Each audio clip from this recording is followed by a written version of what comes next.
প্রিয় বন্ধুরা, কেমন আছেন? আশা করি ভালো। আজকে আমি কোরআন শরীফ থেকে খুব একটা ভয়ঙ্কর এবং একটা মারাত্মক আয়াত নিয়ে আলোচনা করব, যে আয়াতটা আলোচনা করলে ধর্মের সাথে ধর্মের আর কোনো বিভেদ থাকে না। কিন্তু অত্যন্ত পরিতাপের বিষয় হলো সত্য যে এই আয়াতটা আমাদের আলেম সাহেবরা মুখ দিয়ে বের করতে চান না। এই সাংঘাতিক ব্যাপার, তাই না? কোন সে আয়াত? এই আয়াতটা হচ্ছে আপনার সূরা ইউনুস আয়াত নম্বর 94। এখানে কি বলা আছে দেখেন। এখানে আল্লাহ বলতেছেন, কে বলতেছেন?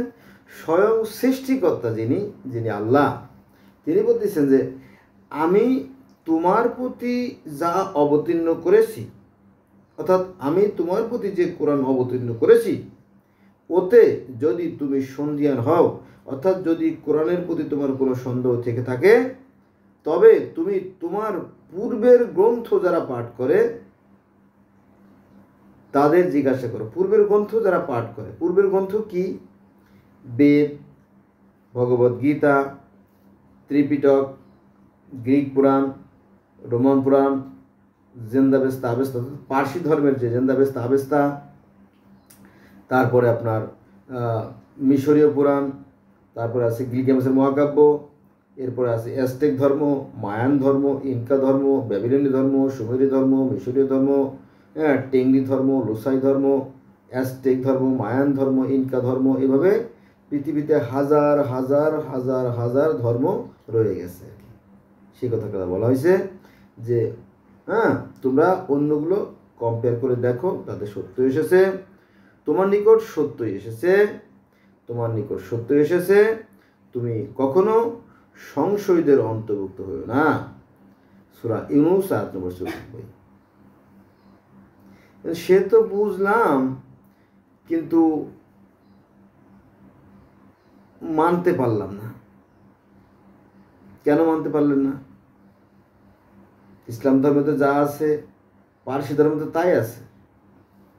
ইসলাম ধর্ম 5টা ভিত্তির উপর প্রতিষ্ঠিত: কলেমা, নামাজ, রোজা, হজ, জাকাত, মিরাজ, জান্নাত জাহান্নাম, ঊর্ধ্বগমন, সবই আছে। হ্যাঁ, কলেমা, লা ইলাহা ইল্লাল্লাহ। কলেমায় আমরা বলি যে সৃষ্টিকর্তা মাত্র একজনই। তো পার্সি ধর্মে সেই সৃষ্টিকর্তা তো একজনই, আহুরা মাজদা, তিনি প্রাজ্ঞ প্রভু, তিনি এক এবং অদ্বিতীয়। কলেমা।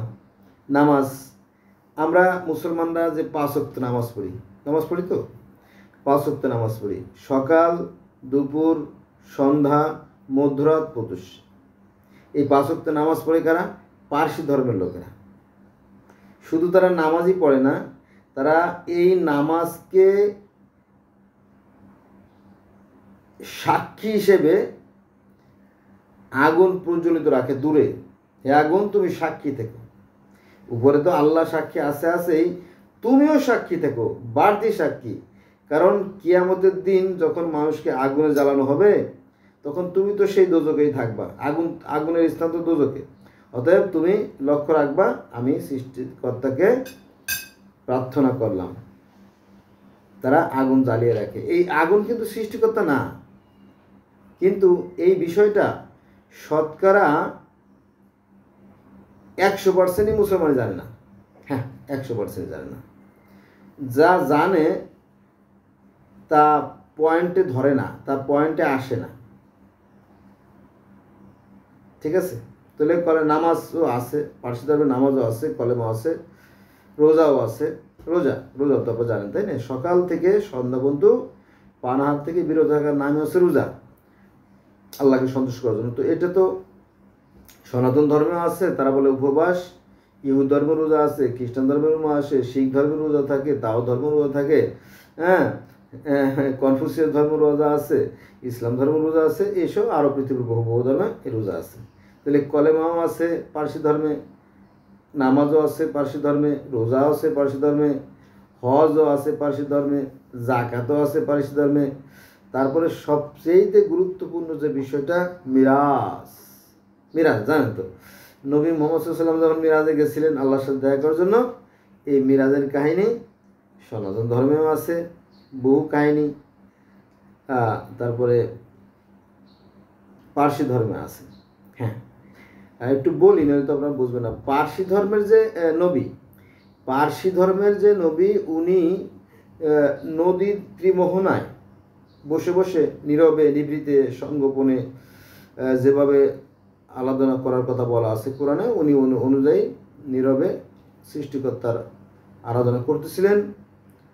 তো হঠাৎ করে ঈশ্বরের এক দূত, অর্থাৎ আমরা মুসলমানরা যাকে বলি ফেরেশতা, ফেরেশতাকে আমরা বলি ফেরেশতা, আর ইহুদি খ্রিস্টানরা বলে আর্কঅ্যাঞ্জেল, কেউ বলে লুসিফার, কেউ বলে ডেভিল, কেউ বলে অ্যাঞ্জেল।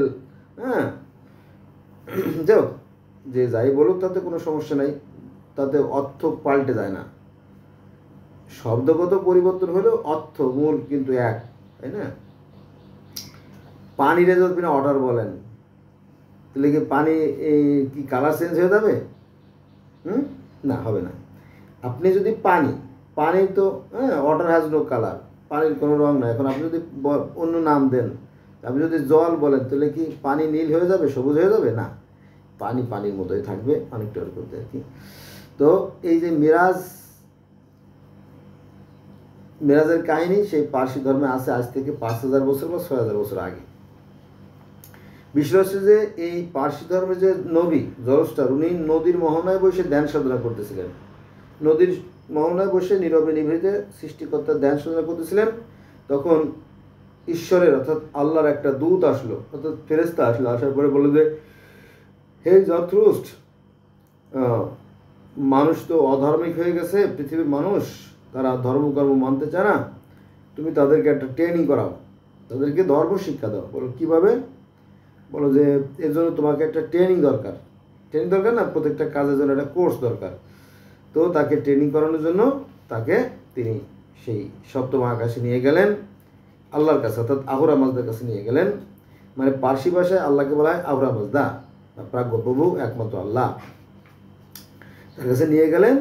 নিয়ে যাওয়ার পরে তারপরে সালাম, আল্লাহ জিজ্ঞেস করলো কি খবর, কেমন আছো? ভালো আছি।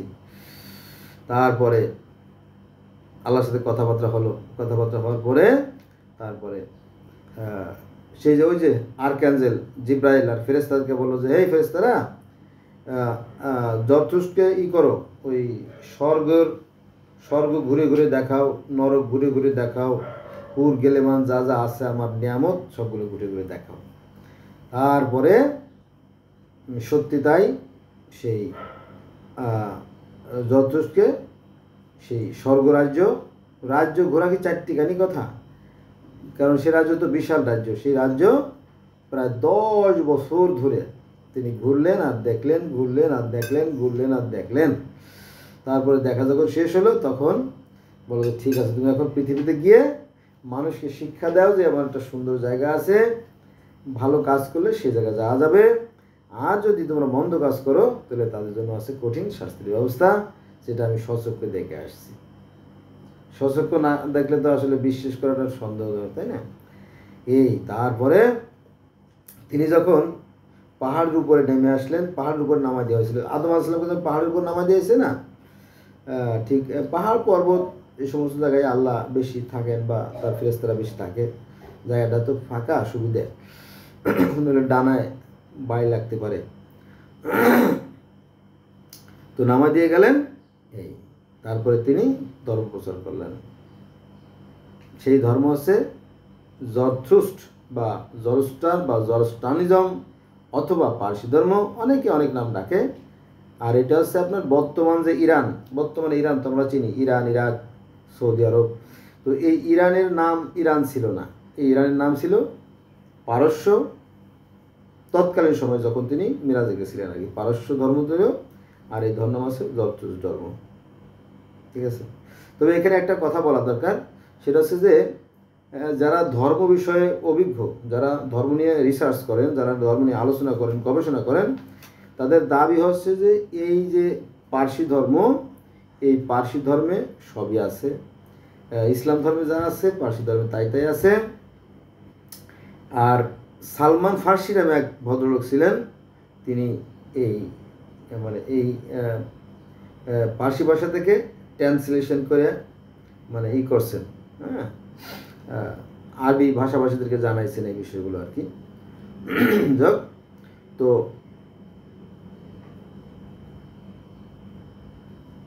আমাদের ইসলাম ধর্মে যেমন জান্নাতে যাওয়ার জন্য যে পুল সুরতের পথ, অর্থাৎ একটা কালবার্ট, ব্রিজ, সাঁকো যাই বলেন, পার হয়ে জান্নাতে যেতে হবে। সেখানেও সেই একটা জান্নাত আছে, সেটা হচ্ছে আপনার সিম্বত সাঁকো।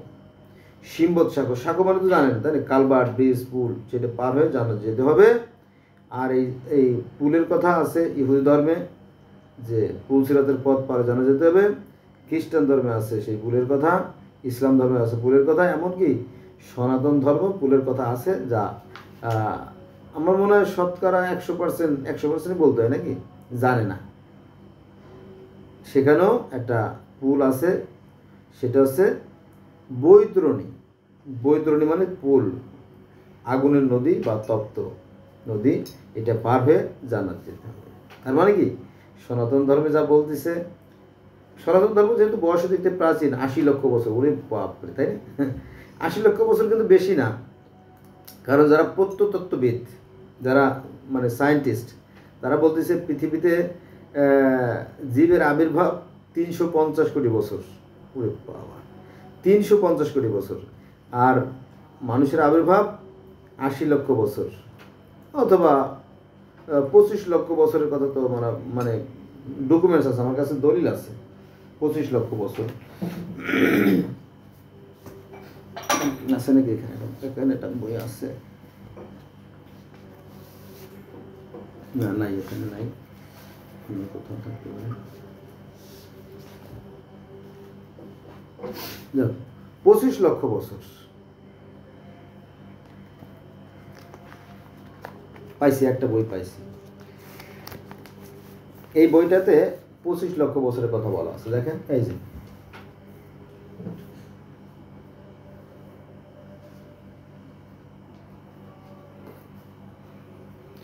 25 লক্ষ বছর আগে মানুষ পৃথিবীতে বসবাস করত, এবং তারাও একজন সৃষ্টিকর্তায় মানত, কারণ সৃষ্টিকর্তা তো মানুষকে বিবেক দিয়েই সৃষ্টি করছে, তাই না? তারাও সৃষ্টিকর্তায় মানত, এবং তারা দলবদ্ধভাবে বাস করত, এবং দলবদ্ধভাবে স্বীকার করত, এবং তারা একজন নেতাকে মান্য করত, অনুগত্য মেনে চলতো, সবই ছিল। যেমন এখন আছে, ভবিষ্যতে হয়তো থাকবে।